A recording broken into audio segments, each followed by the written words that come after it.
ဒီနေ့တော့ကျွန်တော်ကဒီရှိပါအသုံးပြုနည်းလေးကိုကျွန်တော်ပြောပြပေးမှာဖြစ်ပါတယ်ပေါ့နော်အလုပ်လုပ်ပုံကအသုံးပြုလို့ကျွန်တော်အလုပ်လုပ်ပုံကျွန်တော်ပြောပြပေးမယ်ရှိပါ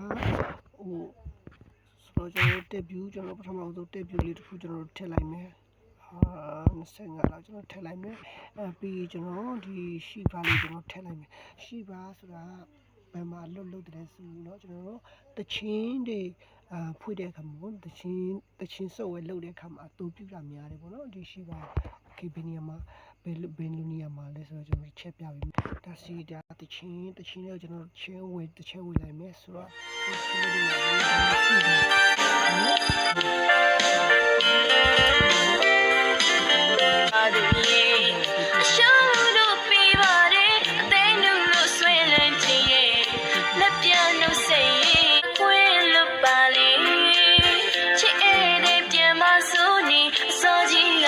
တင်လွန်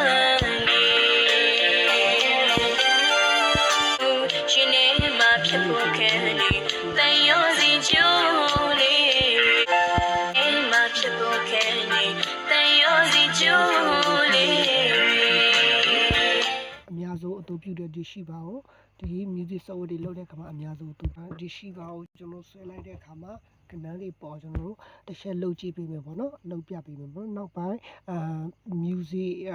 project တွေလုပ်တဲ့အခါမှာဘယ်လိုအသုံးပြုသွားမလဲဆိုတာကိုကျွန်တော်အဲ့ဒီမှာအခါမှာကျွန်တော်တခြားရှင်းပြပေးမယ်ပေါ့နော်လုပ်တဲ့ကျွန်တော်တို့ရှိပါဘယ်လိုလုပ်တယ်လဲဆိုတာကိုအကြံပြလေးသိထားရပြီခေါင်းထဲမှာရှိပါဆိုတာဘာအတွက်သုံးတာလဲဆိုတာကျွန်တော်တို့စိတ်ထဲမှာခေါင်းထဲမှာ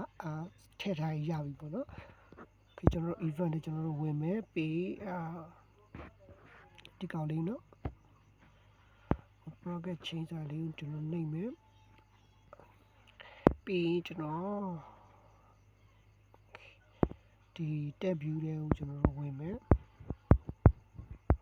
ဒီ blog တွေအကြောင်းကြတော့ကျွန်တော်level 2ကြမှာကျွန်တော်ဒီ blog တွေအကြောင်းကျွန်တော်ရှင်းပြပေးမယ်ဘယ် blog ကဘယ်လိုအသုံးပြုရမလဲဘယ်လိုအလုပ်လုပ်လဲဆိုတာကိုကျွန်တော်ပြောပြပေးမယ်အခုကတော့ကျွန်တော်ဒီရှိပါအလုပ်လုပ်ပုံကိုကျွန်တော်ပြောပြပေးမယ်နောက်ပဲကြမှာတော့ဒီ blog တွေကဘယ်လိုလုပ်တယ်လဲဘယ်လိုအသုံးဝင်လဲဘယ်လိုသုံးရမလဲဆိုတာကိုကျွန်တော်ပြောပြပေးမယ်နောက်ပြီးတော့ blog တွေဘယ်လိုဘယ်နေရာမှာ download ဆွဲရမလဲဘယ်လိုထည့်ရမလဲဆိုတာကိုနောက်ပိုင်း level 2 level 3ကြာရင်ကျွန်တော်အကောင်းဆုံးရှင်းပြပေးမယ်ပေါ့နော် okay ဒီကောင်းလေးကျွန်တော်ထည့်လိုက်မယ်ဆိုတော့ကျွန်တော်တို့run ကြည့်လိုက်ပြီပေါ့နော်ကျွန်တော် run လိုက်မယ် okay ခဏလေးစောင့်မယ်ကျွန်တော် open လေးနှိပ်လိုက်မယ်နော် open လေးနှိပ်လိုက်မယ်ဆိုကျွန်တော်တို့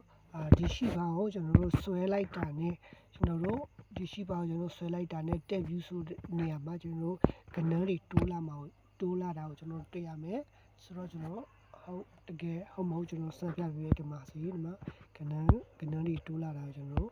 တွေ့ရမယ်ပေါ့နော်ဒီမှာ okay နော်ဒါရှိပါအလုပ်ပေါ့နော်ဒီရှိပါဘယ်နေရာမှာအသုံးပြုများလဲဆိုရင်ကျွန်တော်တချင်း software တွေလုပ်တဲ့အခါမှာเนาะတချင်းတွေဟိုပဲဟိုเนาะနည်းနည်းလေးကြော်တာတော့ဘာလို့အဲ့လိုမျိုးလုပ်တဲ့နေရာမှာအသုံးပြုတယ်တချင်းဘယ်ထိရောက်ပြီလဲဆိုတဲ့နေရာမှာဖော်ပြတဲ့အခါမှာအသုံးပြုတယ်ပေါ့เนาะဘယ်နှမိနစ်ရောက်ပြီလဲဘယ်နှစက္ကန့်ရောက်ပြီလဲဆိုတဲ့နေရာမှာအသုံးပြုတယ်ပေါ့เนาะ okay ဒီနေ့ဒီနားတလောက်ပဲအလုံးနားလေးကြားလိမ့်မယ်လို့ထင်ပါတယ်လို့ဆိုတော့လူတူရှင်းလေးပဲကျွန်တော်ရှင်းပြပေးထားတာဖြစ်ပါတယ်နောက်ပိုင်းတချင်း music project တွေလုပ်တဲ့အခါမှာမှာပေါ့နော်ကကောက်ကြီးနားလဲတေချာလေးရှင်းပြမယ်ကကောက်ကြီးနားလဲတော့လိမ့်မယ်ပေါ့နော်အခုလည်းလို့ဆိုတာရှိပါဘာလို့လဲဆိုရင် music software တွေပြုလုပ်တဲ့နေရာမှာအသုံးပြုတယ်ဒီလောက်လေးသိထားရင်လုံလောက်ပါပြီပေါ့နော်လို့ဆိုတော့ okay နောက် level 2 level 3တွေကြာရင်တော့တေချာလေးရှင်းပြပေးသွားမယ်ပေါ့နော်